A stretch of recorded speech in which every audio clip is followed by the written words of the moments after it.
2000년에 신학생 신분으로 캄보디아에 머물 때였습니다. 결혼식 잔치에 갔었는데요. 지금도 캄보디아의 1인당 국민소득은 1,500불 정도로 참 가난한 나라입니다만 그 당시에는 더 참 어려워서 300불 정도였습니다. 그러면 한 달에 30불을 번다는 이야기지요. 그런데도 결혼식장에 갔더니 제법 번듯하게 음식도 준비하고 테이블도 해놓고 또 가수도 부르고 아주 흥겹게 잔치를 하는 겁니다.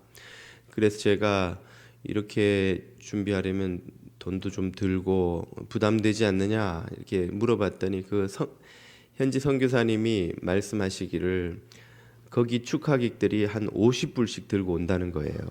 미국에서 50불 그러면 대수롭지 않게 여기시겠습니다만 1인당 국민소득이 300불인 나라에서 결혼식 축의금으로 50불을 들고 들어오면 상당히 큰 액수죠.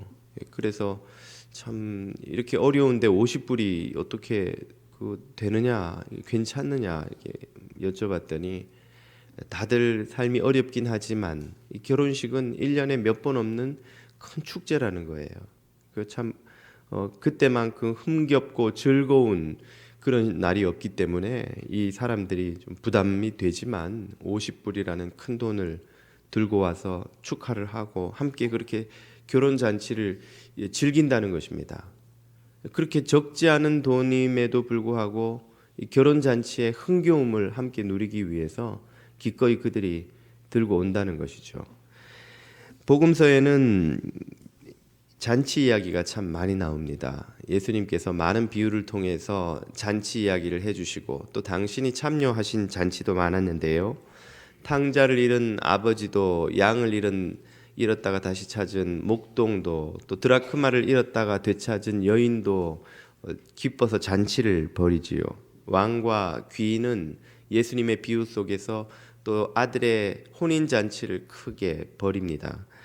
계시록에서는 어린 양의 혼인 잔치가 소개되죠. 예수님 당시는 나사로의 집에서 벌어진 잔치에도 참석하시고 바리새인들의 벌인 잔치에도 참석하셨습니다. 오늘 본문의 가나 혼인 잔치는 예수님이 참석하신 첫 번째 잔치라고 복음서는 우리에게 알려줍니다. 복음서에 등장하는 이 많은 잔치들이 의미하는 바는 무엇일까요? 바로 구원입니다. 구원은 잔치와 같은 곳입니다. 구원은 참 잔치에 있는 것 같은 즐거움과 흥겨움, 기쁨이 있는 곳이죠. 구원의 가장 큰 특징이라면 바로 기쁨이라고 할 수 있습니다. 기쁨이 없는 구원은 그러므로 참된 구원인지 좀 의심할 수밖에 없는 것이죠. 그러나 구원이 주는 이 기쁨은 세상이 줄 수 없는 기쁨입니다. 세상은 이런 기쁨을 줄 수 없지요. 오늘 본문 3절을 보십시오. 가나 혼인잔치에서 벌어진 위기 상황입니다. 잔치집에 포도주가 떨어진지라 예수의 어머니가 예수에게 이르되 저들에게 포도주가 없다 하니. 이 팔레스티나의 혼인잔치는 최소 일주일 이상 계속됩니다. 그동안에 잔치집 주인이 해야 하는 가장 큰 의무, 덕목이 있다면 떡과 포도주가 떨어지지 않게 손님들에게 계속 제공하는 것이죠. 요즘처럼 휴가가 있고 무슨 특별한 파티가 있는 시대도 아닌 그 고대에서는 일반 서민들에게 있어서 이 일주일 동안 계속되는 혼인잔치만큼 흥겹고 복된 시간, 즐거운 시간이 없습니다. 그때만큼 배부르게 먹고 걱정 없이 즐겁게 취하며 즐길 수 있는 때가 또 없는 것이죠.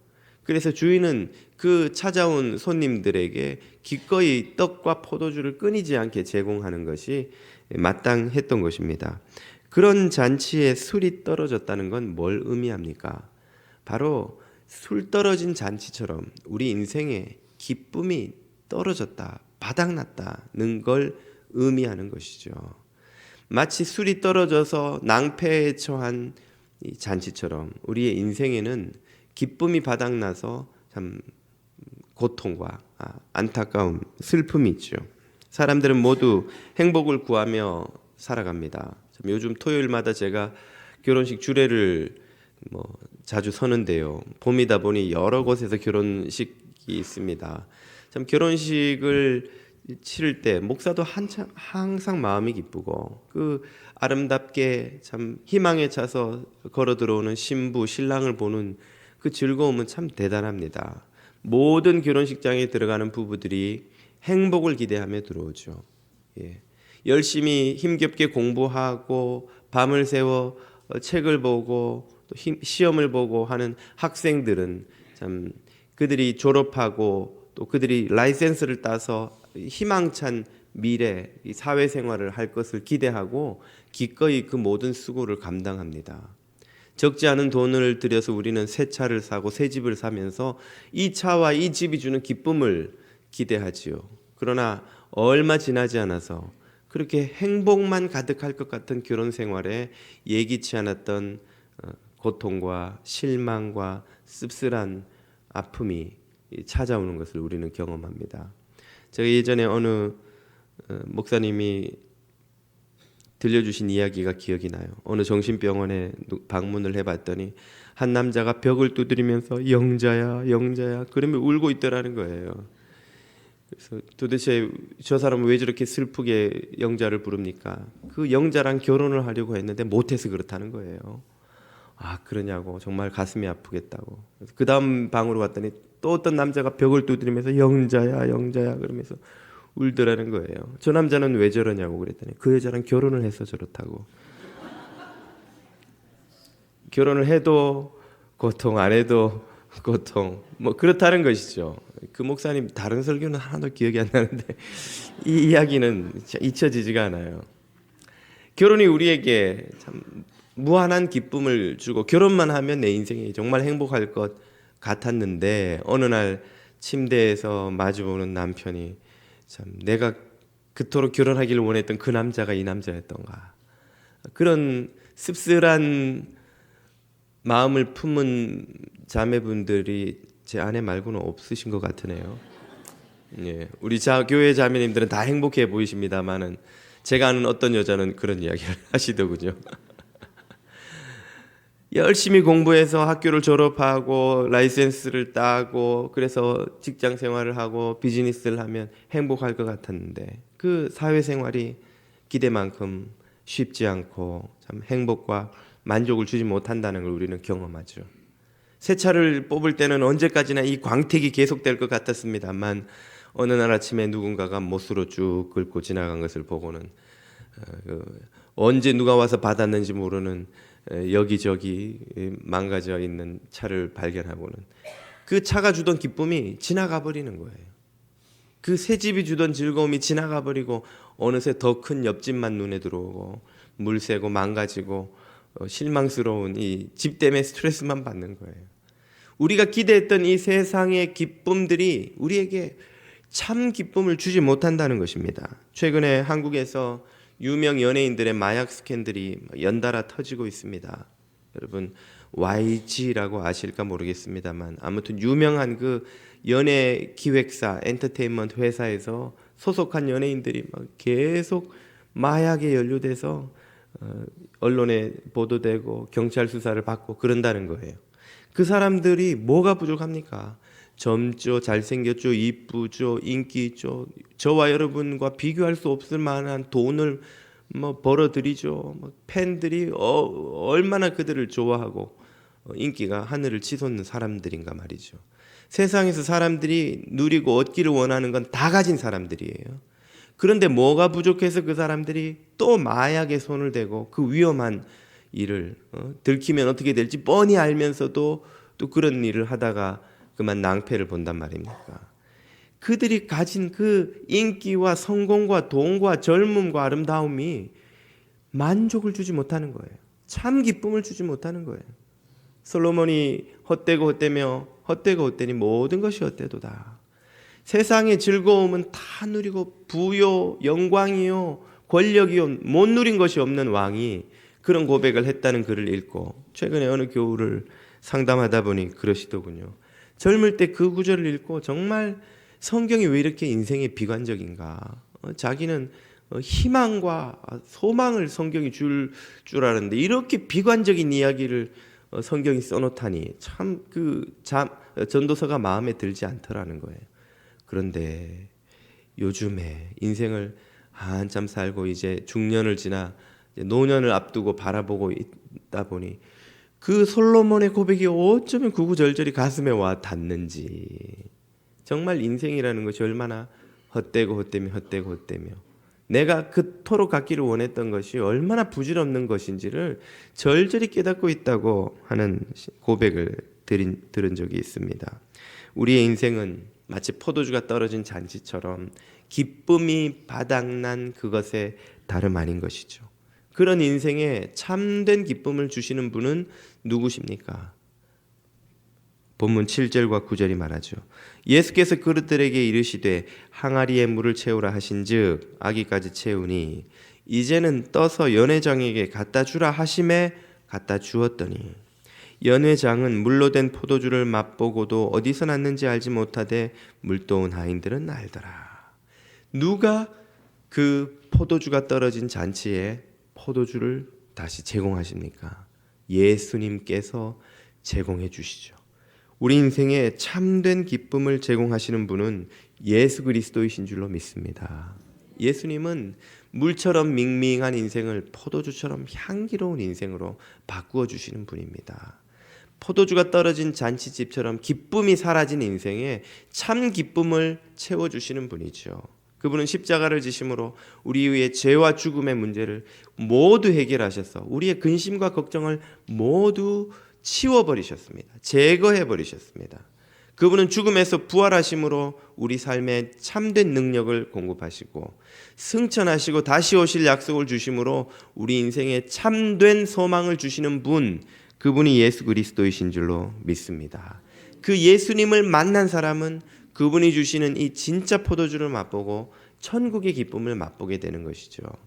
옥스퍼드 대학 교수였던 C.S. 루이스는 그의 영적 자서전 예기치 못한 기쁨에서 자신이 완고한 무신론자였던 삶을 청산하고 기독교인으로 회심하게 된 이유를 이렇게 말합니다. 바로 그 어디서도 발견하지 못했던 기쁨을 발견한 것 때문이라는 말이죠. 그의 자서전의 한 대목이 이렇게 고백합니다. 어느 여름날 꽃을 피우고 있는 까치밥 나무 덤불 옆에 서 있다가 나는 밀턴이 말한 에덴 동산의 끝없는 행복과 같은 감정을 느꼈다. 나는 이 감정을 일생토록 가슴이 아플 정도로 간절히 갈망하게 되었다. 그것은 바로 기쁨이었다. 그것은 쾌락과는 전혀 다른 것이었다. 그는 세상의 쾌락과 다른 참 기쁨을 희미하게 맛보고 그 기쁨에 대한 갈망으로 그 뿌리를 찾아 들어가다가 마침내 그곳에서 예수 그리스도라는 기쁨의 근원을 만나게 된 것입니다. 그것이 그가 기독교인으로 회심하게 된 계기라고 자서전에서 쓰고 있는 것이죠. 예수 그리스도께서 주시는 이 기쁨은 세상이 주는 쾌락, 유사품과 결코 같지 않은 것입니다. 본문 10절이 이렇게 말하죠. 연회장이 신랑을 불러 말하되 사람마다 먼저 좋은 포도주를 내고 취한 후에 낮은 것을 내거늘 그대는 지금까지 좋은 포도주를 두었도다 하니라. 신랑은 이 잔치의 주인이고 모든 포도주와 떡을 공급하는 사람이라면 연회장은 요즘으로 치면 결혼 피로연의 사회자 같은 그런 사람이라 할 수 있겠습니다. 그 사람이 신랑 주인에게 말하는 거예요. 관습이, 이 전통이 이 사람 먼저 좋은 포도주를 내서 사람들이 만족하고 취하고 나면 좀 싼 질 낮은 포도주를 내서 그때는 취해서 이게 맛이 좋은지 나쁜지를 모르니까. 여러분 바에 가면 다 그렇게 마시지 않나요? 오래돼서 기억이 잘 안 나시는지 그렇다고 하더라고요. 좋은 포도주를 내서 취하면 그 다음에 싼 걸 낸다는 거죠. 그게 아마 2000년 전이나 지금이나 똑같은 것 같아요. 그런데 이 연회장이 그 예수님이 보내오신 포도주를 맛보고는 깜짝 놀란 거예요. 지금까지 맛본 어떤 포도주보다 맛있는 포도주를 그가 마시고 아니 자네는 왜 이렇게 반대로 하는가. 처음에 나온 포도주는 그냥 그저 그렇더니 이렇게 좋은 포도주를 왜 이때까지 숨겨놨단 말이야. 그는 이것이 예수님이 보낸 포도주인 줄 모르고 그렇게 말하는 것이죠. 이 말은 주님이 주시는 기쁨은 세상이 주는 그것과 같지 않다는 것입니다. 세상 것과 같이 찰나와 같지 않고 세상 것과 같이 말초적인 것이 아니라 세상 것과 같이 잠시 기쁘게 하는 것 같지만 사실은 더 큰 공허감을 남기는 그런 기쁨이 아니라 차고 충만하고 부족함 없고 영원한 기쁨을 우리 안에 채우시는 분, 그분이 주님이시라는 거예요. 그 기쁨은 도무지 바닥날 줄 모르는 기쁨입니다. 오늘 본문 6절이 말하죠. 거기 유대인의 정결 예식을 따라 두세 통 45리터쯤 됩니다. 여러분 지금도 동남아나 이런 제3세계 농경 문화가 있는 시골에 가면 큰 돌항아리 같은 물통을 가지고 있습니다. 왜냐하면 관계 수도 시설이 이게 잘 정비가 안 된 곳은 빗물을 받아서 혹은 물을 떠와서 저장해 놓았다가 그걸로 식수도 하고 씻기도 하고 여러 가지 써야 하는 그런 필요가 있기 때문에 물 저장고 같이 돌 항아리들을 쓰는 것이죠. 거기 2000년 전 유대인들의 사회에도 똑같은 풍습이 있었단 말이죠. 45리터짜리 큰 돌 항아리 6이 있는지라 45 곱하기 6, 6, 4, 24, 5, 3, 5, 6, 5, 30 많죠. 답은 다 아시죠? 아실 것 같아서 제가 말씀을 안 드리겠습니다.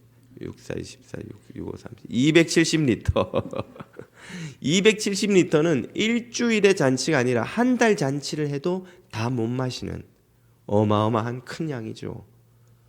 그 보통 돌 항아리 하나만 가득 채워도 일주일을 감당할 텐데 6 항아리를 가득히 채운 물이 다 포도주로 바뀌었다. 뭘 말해주는 겁니까? 주님이 공급하시는 기쁨은 바닥날 줄을 모른다는 거예요. 잠시 머물다가 떠나버리는, 잠시 누리다가 더 큰 공허감을 남기는 세상 기쁨과 같지 않고 그것은 차고 충만하며 마르지 않으며 부족함이 없는 그리고 영원한 지속되는 기쁨이라는 말입니다. 이 기쁨을 맛본 사람은 어떻게 됩니까? 그 기쁨 때문에 다른 이들에게 그 기쁨을 전하지 않고는 안달이 나서 견딜 수 없게 되죠. 그게 바로 전도입니다. 본문 9절을 보십시오. 연회장은 물로 된 포도주를 맛보고도 어디서 났는지 알지 못하되, 연회장이 모르면 그 잔치집에 있는 사람들은 다 모른다는 이야기잖아요. 그런데 누구만 압니까? 물도온 하인들만 아는 거예요. 물도온 하인들. 아무도 모르는데 사람들이 이 포도주를 마시면서 도대체 이렇게 좋은 포도주가 어디서 난 거야? 어리둥절 하는데 물도온 하인들은 이게 어떻게 된 건지 알고 있는 거예요. 그러면 이 하인들은 얼마나 그걸 말해주고 싶어서 막 안달이 나겠어요. 여러분 그런 경험 해보신 적 없으세요? 딴 사람들이 못 본 걸 보고 막 신이 나가지고 그걸 이야기해주고 싶은. 우리나라 U20 대표팀이 U20 피파 월드컵에서 우승을 했죠. 아닌가요? 준우승을 했죠. 준우승을 했습니다. 준우승을 했는데 초반에 그 첫 번째 예선전 게임이 포르투갈전인데 거기서 1대0으로 졌다고 그래요. 그때만 해도 사람들이 U20 월드컵이 열리는지도 몰랐습니다. 축구에 관심 있는 몇 사람도 그 U20 포르투갈전을 보고 그만 실망을 해서, 게임을 진 것도 진 거지만 경기력에 실망을 해서 이번에도 틀렸다. 그리고 그 다음 경기는 안 봤다는 거예요. 그런데 그 팀이 그 예선전에 남아공을 이기고 아르헨티나를 이기고 그 다음에 16강에서 일본, 8강에서 세네갈, 그리고 4강에서 에콰도르까지 이겼다는 거예요. 막 그제서 사람들이 아니 어떻게 여기까지 왔냐고. 그걸 본 사람들이 막 신이 나가지고 설명을 해주는 거예요. 어떻게 이겼는지 아냐고. 세네갈전에서 어떻게 뒤집어졌는지 아냐고. 막 입에 거품을 물고 설명을 하는 거예요. 못 본 사람은 그걸 내가 왜 못 봤을까? 왜 그 게임을 놓쳤을까? 왜 진작 이걸 준우승까지 오는 걸 내가 못 봤을까? 본 사람은 막 신이 나가지고 세네갈전에서 어떻게 게임이 뒤집어졌는지 아냐고 막 흥분을 해서 왜 그럽니까? 딴 사람이 못 본 걸 봤기 때문에 그래요. 딴 사람이 못 누린 그 즐거움을 누렸기 때문에 그래요. 막 지다가 역전해가지고 승부차기를 해서 또 지다가 역전을 해가지고 역전에 이기는 그 기쁨, 막 소리를 지르고 펄쩍펄쩍 뛰는 그 기쁨을 딴 사람 모르는 거예요. 근데 본 사람은 너무나 큰 기쁨으로 인해서 그걸 막 사람들에게 설명해 주고 싶어서 어쩔 줄을 모르는 거죠. 이게 바로 전도입니다. 전도는 그러므로 예수 그리스도 안에 있는 이 구원의 기쁨, 생명의 기쁨을 누린 사람만이 참으로 할 수 있는 게 전도예요. 이 기쁨을 못 누리고 있는 사람들에게 전하는 그것이 전도입니다.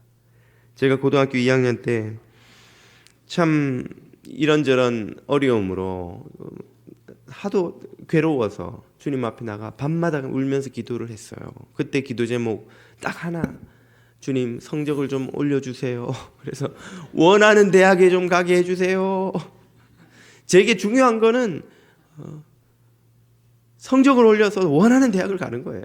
그러면 제가 좋은 직장을 갖고 또 더 좋은 직업을 갖고 부족함 없이 행복한 삶을 살 것 같았기 때문에 그렇게 주님 앞에 성적 올려달라고 기도하다가 그때 살아계신 주님을 만났습니다. 하나님이 살아계신 걸 깨닫게 된 거예요. 하나님이 살아서 지금 내 기도를 들으시고 있다는 걸 깨닫게 된 거예요. 기도하면서도 들으시는지 안 들으시는지조차도 사실은 큰 관심이 없었어요. 중요한 건 내가 대학 가는 거니까. 그렇게 하나님의 살아계심을 경험하고 그분 안에 있는 생명의 기쁨을 맛보고 나니까 제 기도 제목은 하나도 이제는 중요해지지 않은 거예요. 대학을 가고 안 가고가 아무 문제가 아닌 거예요. 그래서 제 기도 제목이 바뀌었습니다. 주님, 이 기쁨을 전하며 살게 해주십시오. 이 즐거움, 이 행복, 이 구원을 누리며 전하게 살게 해주십시오. 그렇게 기도하고 살다 보니까 저도 모르게 어느 날 목사가 돼서 여기 서 있는 거예요. 전도란 주님이 주시는 그 구원을 누리고 전하는 것이죠. 이 돌 항아리에서 물을 퍼다가 연회장에 포도주를 전해준 하인들이 그 포도주를 마시고 사람들이 막 기뻐하는 걸 보면서 얼마나 행복했겠어요. 이 초상집처럼 변한 잔치집을 포도주가 없어서 주인도 민망해서 어쩔 줄을 모르고 손님들도 실망을 해서 투덜투덜대고 있는 이 잔치집을 갑자기 최상급 포도주가 흘러넘치는 흥겨운 잔치집으로 바꿔놨으니 그 하인들이 얼마나 신이 나겠어요. 이게 바로 주님을 알고 주님의 구원의 기쁨을 전하는 성도들이 누리는 기쁨이에요. 저와 여러분은 이 기쁨을 누리고 있는지요? 이 하인들처럼 예수 그리스도 안에 있는 하늘의 기쁨을 맛보고 그 기쁨을 전하시는 저와 여러분 되시기를 축복드립니다.